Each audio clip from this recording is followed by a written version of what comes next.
It's really great to be here. This is like old home week for me. I'm looking, seeing all these familiar faces, and some of whom have been in talks I've given before in our church on various topics. I had to smile when Stacy published the blurb on this series saying that they're going to have experts.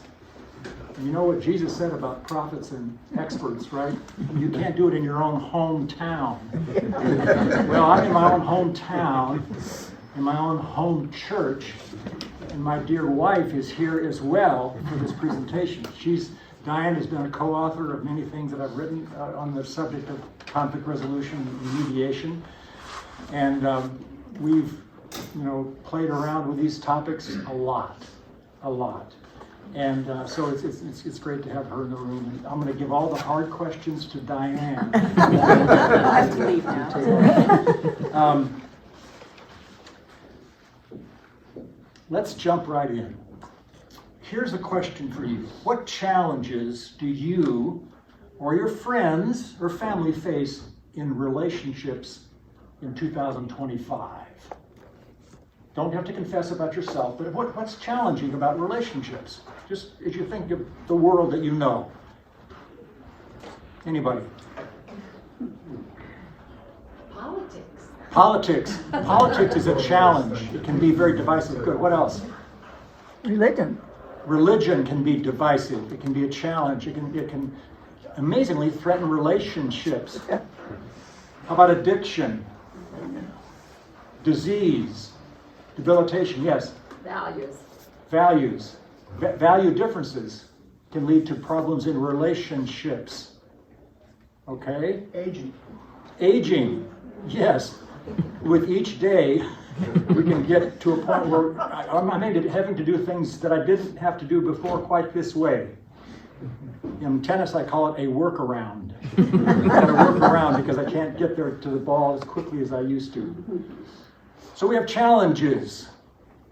Let's ask another question. What are some false starts in dealing with these challenges? Things that don't work in your experience.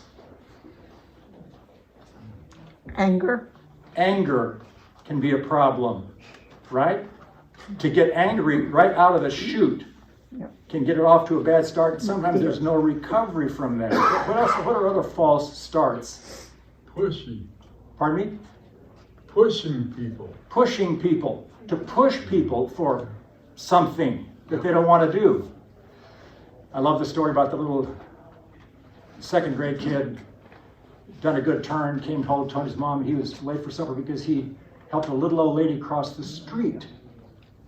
And she said, well, that's nice, but 3.5 hours? He said, she didn't want to go. Yeah? So it takes a little longer sometimes in relationships. I love distortions of psychobabble. Psychobabble is what some people like me, psychologists, tell people to do. Use I statements, talk about feelings. So here's one. I feel you're an idiot. So I got points for using an I statement and feelings, but some I didn't quite get it quite across the finish line. So a lot of false starts. So with that in mind, and you can be aware of some other false starts, I'm going to do something unique today. And I have to credit Stacy with the title. I made a joke about, I'll talk about it now that you say so, Kevin. But I thought about relationships and I said, what will I say? What will I say? And then I had an idea. I said, let's do this. What if I go into my world of dispute resolution, mediation, negotiation, where we have tools to help people resolve disputes, lay down arms, and not kill one another? And take these same tools and say, what if we'd used them earlier in the relationship to prevent the dispute and maybe to enhance the relationships? It reminds me of back in the day when Diane and I first learned about mediation. We took training in the University of Georgia when we were in South Carolina. And I was just amazed at how powerful the model was. The idea of meeting people, talking to them privately, confidentially, and then either coming together or back and forth or a combination. It was amazing.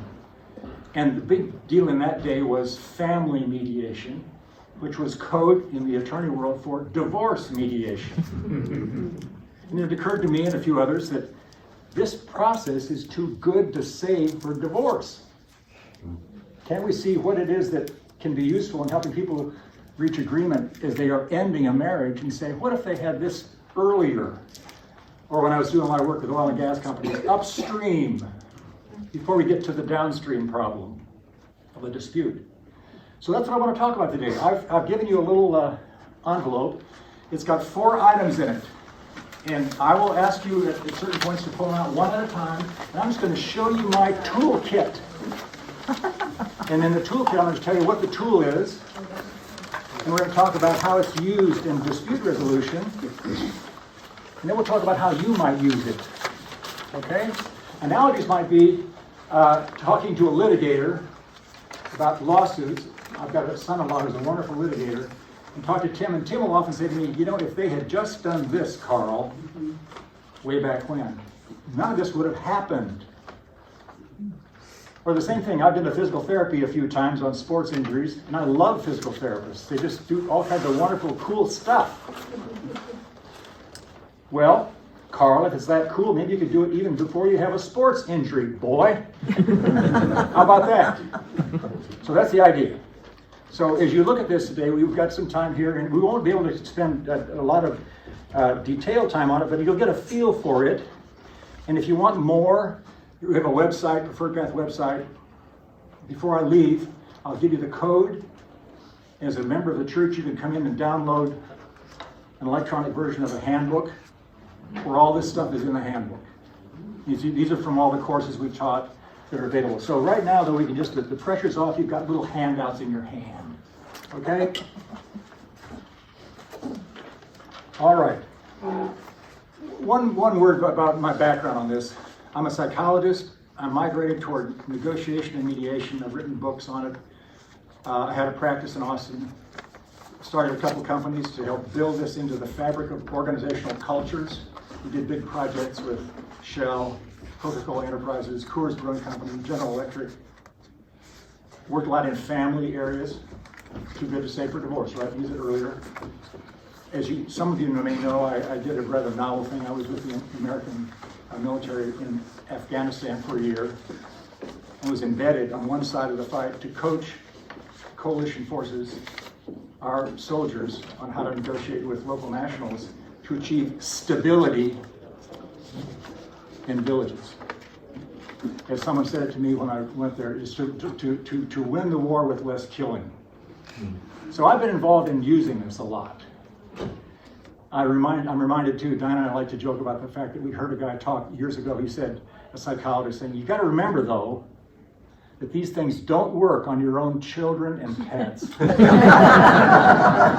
I'm here to confess I've tried to apply this stuff to children, pets, relationships all over, with some successes and some failures. But that's my background in doing this. Okay, let's jump into it. In your envelope, I'm going to have you pull out 4 things one at a time. The first one is the brochure that says Preferred Path Conflict Resolution. Pull that one out if you would. Let's have a look at that. What is that brochure? Anybody want to give me a 1 sentence on what that thing is? I will. It's a biblical model for resolving differences in light of what Jesus directed in Matthew 18, where he said, if you perceive that a brother or sinner has sinned against you, go to that person and talk. If that doesn't work, bring somebody along. These days we talk about that facilitation mediation. If that doesn't work, tell it to the church. If that doesn't work, treat them like a Gentile or a tax collector, which means you will pray for them. But you won't expect the same thing of them as you have in your covenant of faith.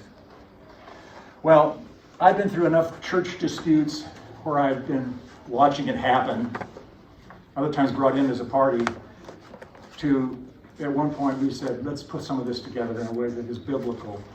So the Preferred Path gives you 6 steps, a cognitive map to follow in resolving a dispute.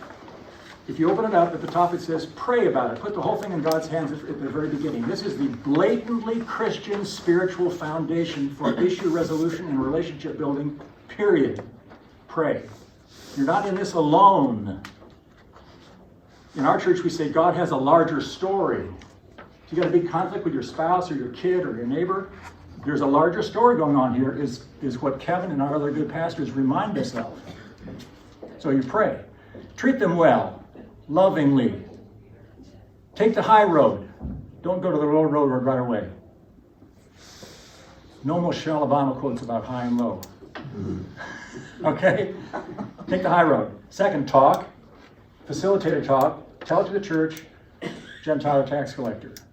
It's a comprehensive model. If you read on the website, you'll see it applies to things like even Dietrich Bonhoeffer, a Lutheran pastor on a path to assassinate Hitler. That's step 6. When you fly emails and do character assassination around a church disputes, that's step 6. When you have the session do an investigation, that's step 5. Notice that's where a lot of the action is these days in churches. The first 4 steps, though, are the ones that are biblical. Pray. Treat people lovingly. Talk to them. Get facilitated talk. So all the Preferred Path does is say, hey folks, heads up, prompt, cognitive map. Now, here's the question. Could you apply this before you have a dispute? The Preferred Path? How could you do that? Any ideas? Pray. Pray. You could pray. So in any relationship that you care about, not one that necessarily is troubled, you could pray for the other person and with the other person. How about that? Duh! You could treat them well, civilly, lovingly. You could talk. So you see how this goes? Remember the old Anita Bryant quote about orange juice? She said, it's not just for breakfast anymore. Those of you who are a little old enough to remember Anita Bryant. It's not just for breakfast anymore. The Preferred Path is not just for disputes anymore. Okay, that's the first tool. That wasn't hard, was it? So it's something we use in the world of dispute resolution. Incidentally, when we get called in on, for example, on church disputes and lawsuits and that sort of thing, typically at steps 5 and 6. It just skipped all this other stuff. That's why I've talked to my wonderful son-in-law Tim about, and he's going to say, he's basically in Preferred Path code saying there's a lot of stuff they could have done under steps 1 through 4 they didn't do. And that's why we're now doing this very expensive lawsuit. Okay, second tool is also a brochure. Pull this one out. The triangle that says the Preferred Path debrief tool. So help me on my time, Kevin. We should stop when? You got about a half an hour. Really?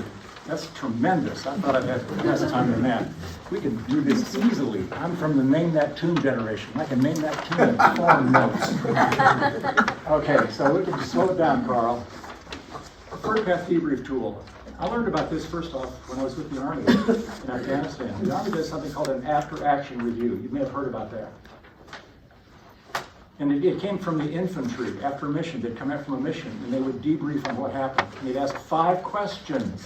5 questions every time they went out and came back. What did we expect to have happen out there?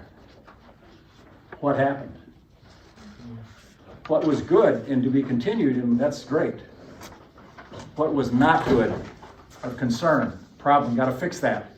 And finally, lessons learned, takeaway, next steps. Well, I was so thrilled with that. I was taken by it, and I remember getting a call from Commission on Ministry and Mission Presbytery about a church situation where they said they need Preferred Path. I said, what do you mean they need Preferred Path? And I listened to, they wanted training. That's the big deal. You throw training at a problem. There'd just been a bloodbath. They just abused a pastor, sent the person packing, and they wanted to do training for the remaining elders.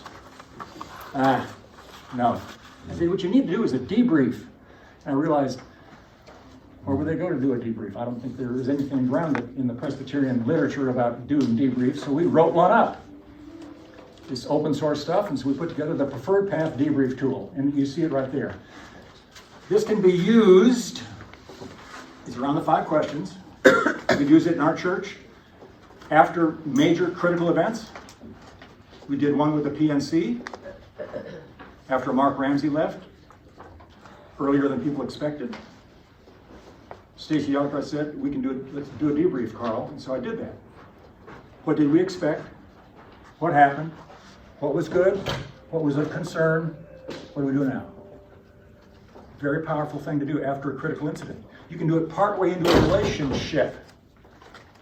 Brand new committee, got a new vision, what we're going to be doing. Or a parent, a new school for our son. Partway into the fall semester, let's do a debrief. And you can do it annually at the end. So that's how we encourage people to use it. The power of it is that it gets conversation going in an objective, above-board manner without necessarily being problem-oriented. Problem-oriented. So for a kid, this is important to me right now. I've got a grandson who's at a brand new school in 10th grade in California, having been in 2 other schools over the past 2 years. So I love the guy, and I'm wondering how he's doing. Well, partway in is a good time to do a debrief, isn't it? What did you expect from this school, and these teachers, and these people? What's going on? What happened? What's going well? What's going not so well? What do you do now? So that's the debrief tool. That's how it's used. So how might you use that to navigate healthy relationships in 2025? Any ideas?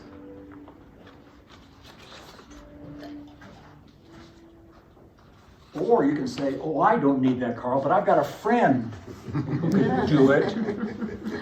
What do you think? Any ideas come to mind?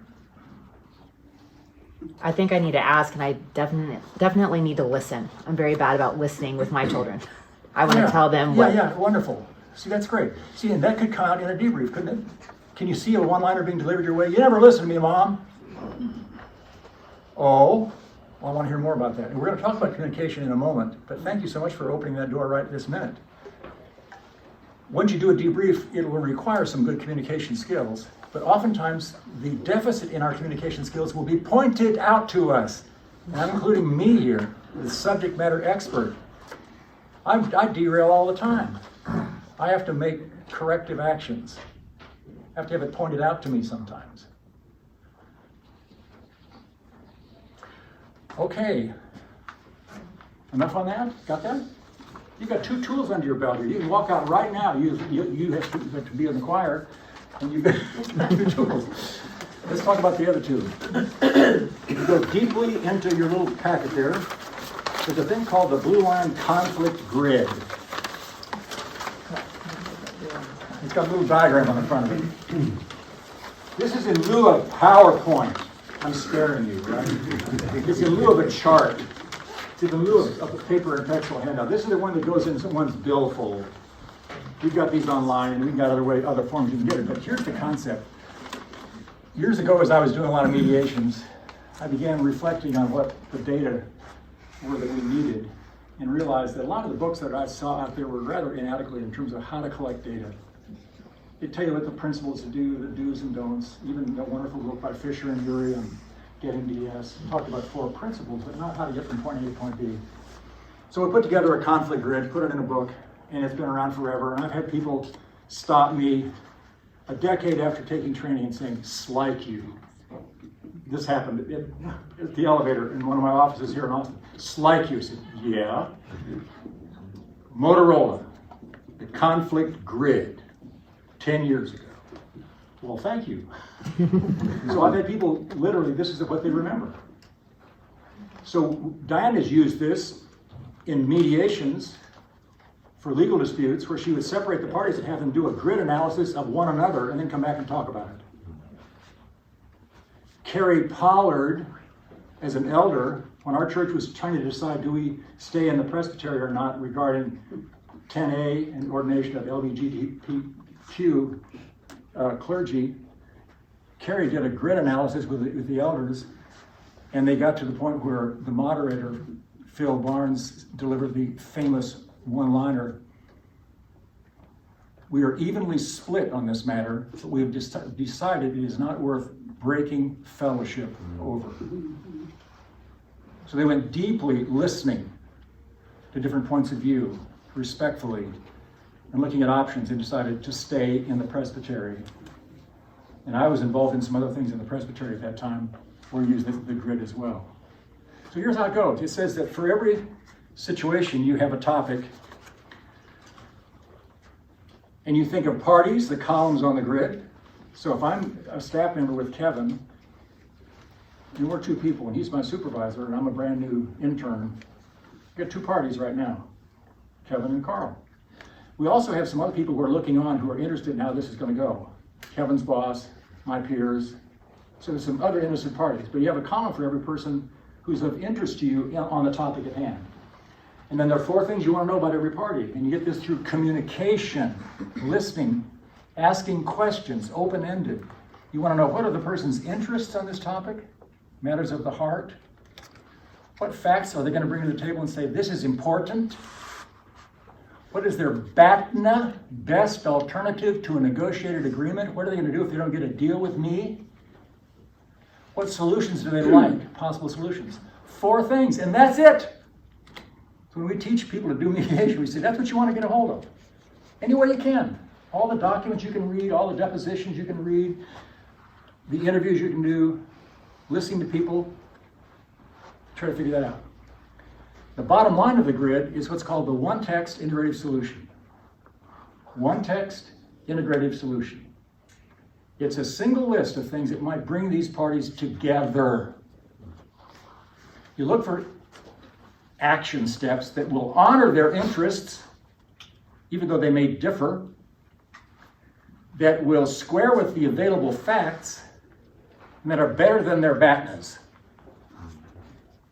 Better than just bailing and turning it in. Now I realize I'm doing this in such a stark manner, folks. I feel bad that I'm not giving you the detail on this. But that's what the conflict grid is. So the way we use it in dispute resolution is if I'm having an interview with somebody, doing a caucus and a mediation, I'm doing a grid interview. If one of you is talking to a family member about something at school or at work, you might listen for these categories. So who else is involved, Eric? You say, well, I got these other 2 people. Interesting. So what are your interests on this matter? Well, I want this. What do you suppose hers are? What are his? I'm just kind of moving on the grid. You see what I'm doing? What facts is she trying to drive home that you find to be just flat out wrong? Well, she's saying this, this, and this. Oh. Now, years ago, I gave a talk like this in this church and learned from a parent later that they had taken the conflict grid, which that day was a handout, a piece of paper, and they taped it on the refrigerator door as a prompt to how to listen to one another. The same family reported to me about 10 years after that one of the kids had used it at school on a matter involving school stuff. So people have been creative about this. So that's the grid. Thoughts about how you might use that?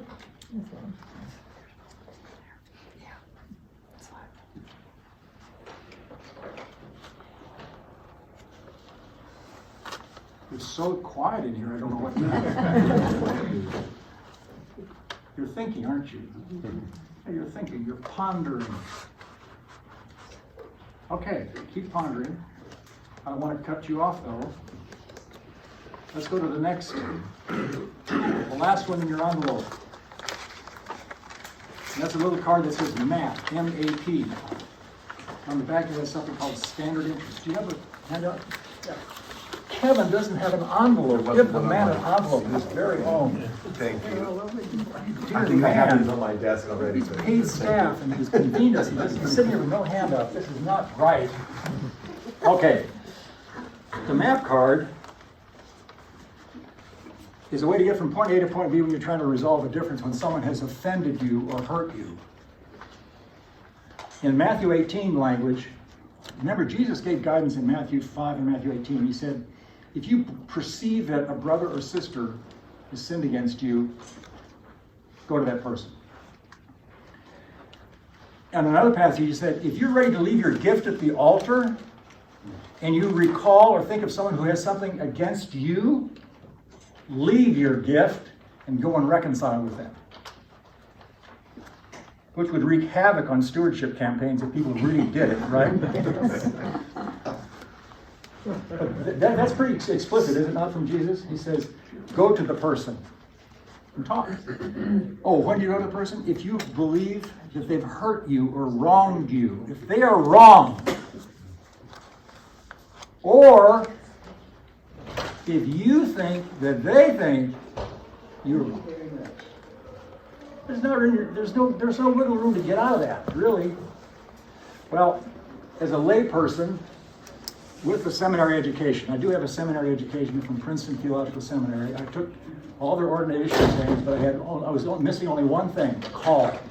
I never felt that I was called to ordain ministry, so I went back into psychology. But as a layperson, having been to seminary and seeing what dear people like Al and Kevin study, and being around churches and the like, and then looking at what we're doing in the world of conflict resolution and teaching in corporations, I said, you know, this Matthew stuff from Jesus is interesting, but a lot of people don't even know how to go get the conversation going. What do you say? And so we looked around and we said, you know, this MAP model that we use is a customer service thing, could be used in Matthew 18 circumstances. So what this says here is it gives MAP, each initial standing for something that you can do. First, you make contact. You reach out to the person, say, Al, can we talk? I got something I'm thinking about. Yes, sure, Gwen, we do it. We've made contact. Now, when I get into the meeting, I say, Al, I got something on my mind, in my heart, I'm a little nervous about this, but I'd like to talk about it, if only as a Matthew 18 event. I've been thinking that something I said may have offended you, and I didn't want to do that. I didn't want to do that, but I think it may have. As I think back on it, it would have offended me if I heard it. And you heard about it from a third party. I'm making all this up as I go along. This did not happen with that, okay? You see how this goes? It's making contact. Just get started. Make contact. Next, I can either articulate what is going on with me, or I can ask questions. The A for articulate means that if I'm initiating this conversation, I will say, here's what I'm concerned about. I said this, I think it may have come across in the wrong way. I'm really very sorry about that. I don't like it. That would be that way. Or if Al is on the receiving end of this, and I know nothing about Matt, but he does, he might ask me a question, say, well, can you tell me more? How did that go? What transpired? And I start telling the story. And as he does that, he's listening.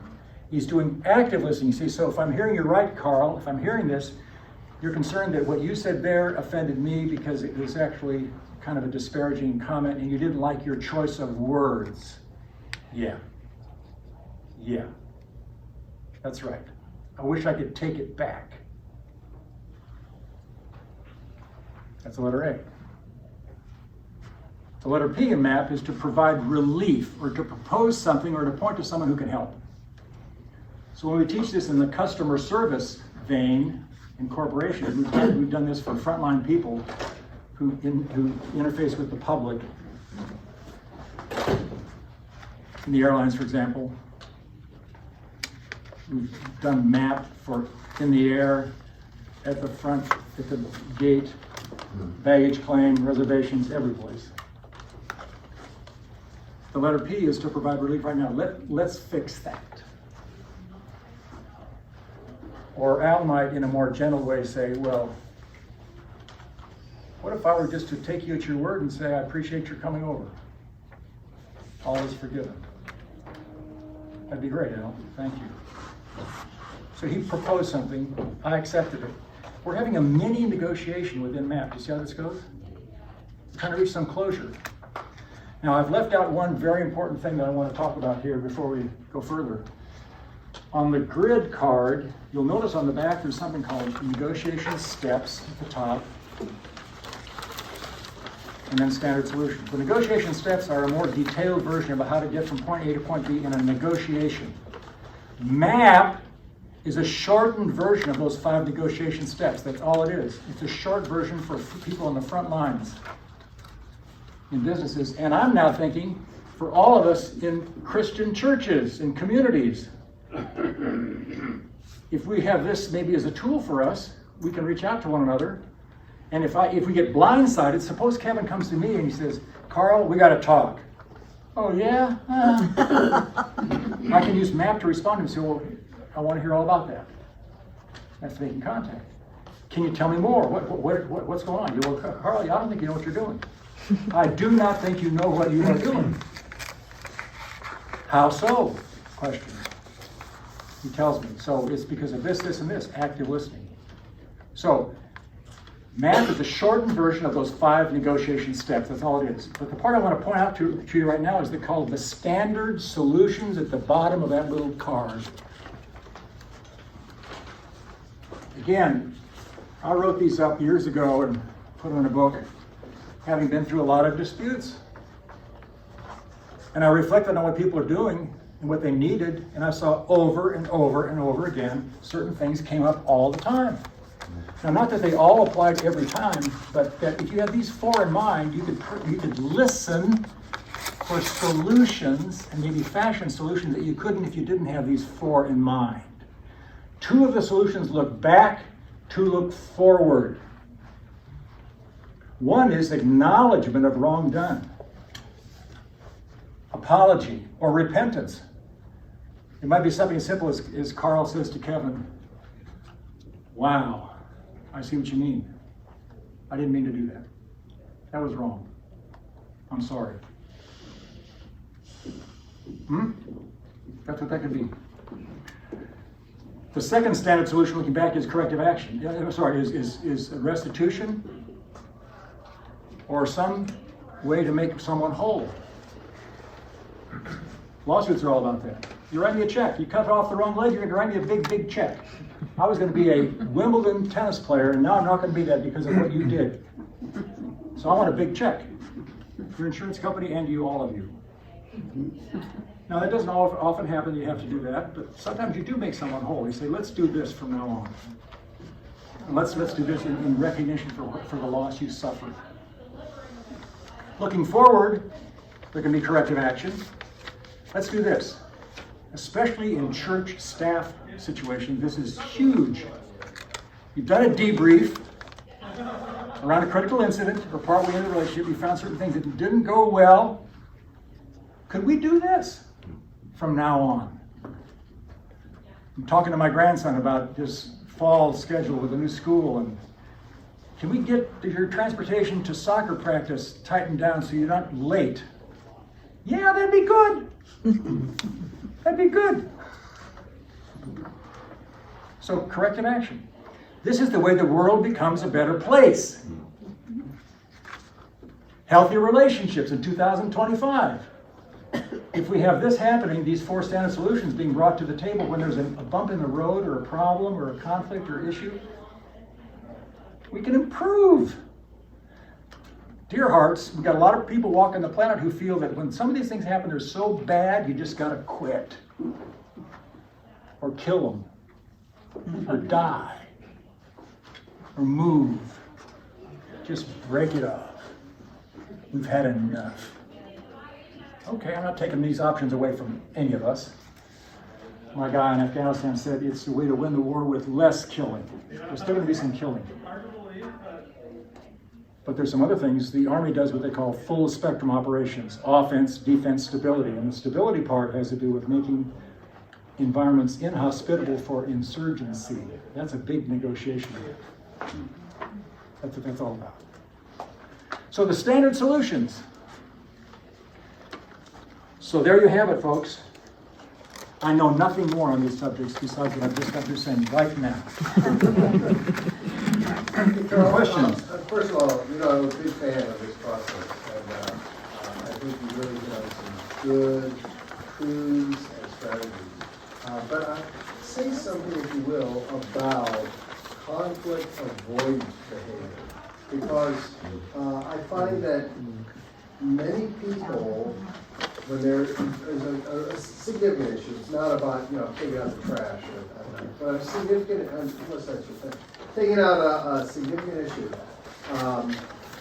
People sometimes would rather live with the pain than take the cure. And there's a lot of conflict avoidance. So if you're in a situation, and I'm thinking more interpersonal relation than organizational, but if you're in a situation where someone has wronged you, or even you've wronged someone, and you want to mend that relationship, but there's either fear in you that by attempting to mend it, you're going to make it worse, or the other person just doesn't want to come to the table. Can we talk a little bit about how we overcome that conflict avoidance that we so often It's a great question. Yeah. It's a great question. It's a huge question. And there are no simple answers, but I can tell you a few things that occur to me right away. One is that you're not going to get resolution with everybody. And there's an acceptance that may be required. It's the Reinhold Niebuhr and the 12-step serenity prayer. God grant me the serenity to accept the things I cannot change. For example, avoidance in this person. They're hardwired for avoidance. To accept that. The courage to change the things I can, maybe how I respond to that. And the wisdom to know the difference. So acceptance of the fact that you're not going to be able to get people off the dime sometimes on avoidance. Now again, I'm going to borrow some more from the 12-step world, which is one that I've really become a student of.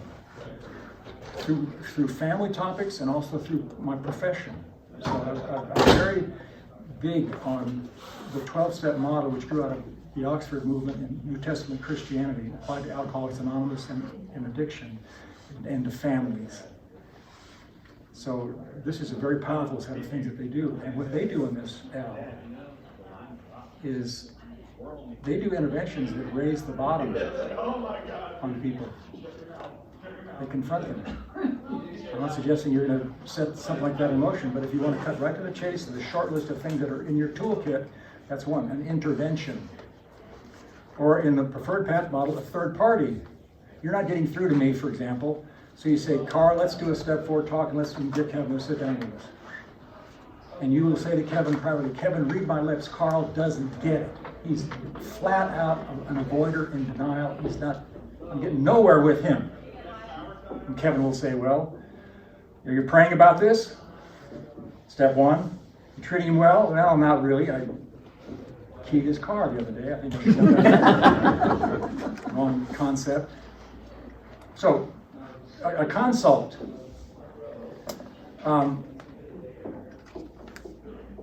The bottom line is for people to maybe become aware of the losses they have in continuing the way they are on the avoidance and denial path, Al, enough so to be open to a change. But that's where heavy-duty mediation gets involved. The way I teach mediation, the way I do it, it's really, sometimes privately it's a knockdown, drag-out. I want to become the best friend this person ever had to each person in the dispute. And that means confronting them privately. There's no simple answer on it, Al, but those are a few things that come to mind. Can we add keying their car to the restitution step? You can add it on any line you wish. You can't make a fifth line. No, exactly, of course. Interesting, that's a funny joke, but these things have been written and been around for a while, and they're holding up. They're holding up. Yes? What about things where neighbor cuts down their trees, so now they see you walking around in your underwear. So you can't grow the trees back. So there's really Do you forgive them? Do you avoid the conflict? Well, what a great question. You're at the same table with Al, aren't you? You guys have great questions back there. Well, here's the deal. I mean, if I were talking to you as a friend and you had that circumstance, I'd say, let's get a consult for you so you can sort this thing through. You can sort this thing through using the grid analysis to see what happened here, what might be done, and the serenity prayer to see what can you can't put those trees back up, those trees. But there are certain things you have left that you can do. Everything from not look at it to plant something on your side of the fence, to pray for the person, to shower them with love, to key their car. I mean, these are all things you can do. You have choices. And the one you choose, I can't tell you what that would be, but I think I'm a big believer in a consult. I get so close to situations myself that I say, I'm too close. I can't see this. So I go to a friend or my spouse. Say, could we talk about this? I need some more input. I'm not seeing it. Well, I just have to wear a robe. Beautiful lady, and she just was. Sure, wear a robe. Or not wear a robe, and then she'll start planting trees. Planting trees. She just bushes all over the place. She put in a big Winnebago there, so I don't have to look at it. Okay, I'm looking at the clock. I've used up my time except for 1 minute.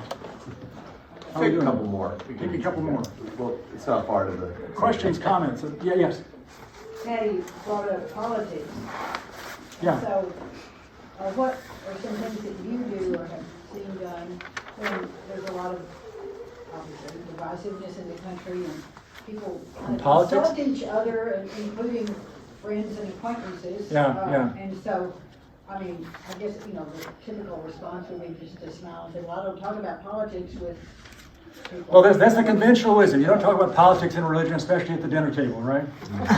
But I violate that all the time. I love talking about politics and religion. And I'm smiling as you're saying this because Diane and I have a running commentary. I play tennis every week with a dear friend who he and I politically used to be in the same boat. But then I'm in that camp that said my party left me. You can read between the lines what this is. He's not there.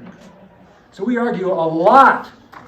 We've argued all through the campaigns, and he had to cancel tennis until next Friday. And I said, but you're going to miss the day one dictatorship. So we'll have to talk about that on Friday. And we send each other articles. But the joke with Diane and I is, she can't believe that we mix it up the way we do. But I say there's nothing we can't resolve over a 90-second changeover in tennis. That's when you've got the time to do it. So I don't know. I try to do the communication skills of active listening, self-disclosing, and questioning. I ask him a lot of questions. I self-disclose. I say what I'd like to see is this. I see more of this than that. So we just have a back and forth banter. I'm not holding it up as the only model, but there's a lot of humor. And these things are tearing the country apart. But I'm a believer we're all Americans. We've got a wonderful Constitution. We have a wonderful tradition. We've got maybe different interpretations of what our history has been. That's fine. That's the conflict grid, right? Column 1 could look at that in a way that's very progressive. Column 2 could look at that in a way that's very not progressive. And some variations on the theme. So in light of those differences, what do we do now about something before the legislature or something that's being decided in our church? But when people say something like to each other like, if you vote this way, I will never speak to you again. And that happens. You might use the map model and say, I want to hear all about that. Tell me more. Must be that what I've said is so bad that you can't speak with me? What have I said? What have I said? Is your it's your supporter for such and such candidate. Louder and say, Nothing you said, it's just that you support such and such candidate. well, you may get to a point on that you have to agree to disagree and you separate. Yeah. See, I'm sorry to hear that. I hope you change your mind. I am who I am, and I don't want to be broken off in a relationship from you. But if you do that, that's not something I can control. I can't change you. You're doggone right, you can't. So I can accept that difference. And what I'm doing here is I'm dipping into the tools we talked about and giving very short answers. I don't want to sound glib, but the thought I want to leave you with is that these tools, if you work with them, you can find different ways to apply them creatively, including on a refrigerator door from one of our own. Okay, well, that's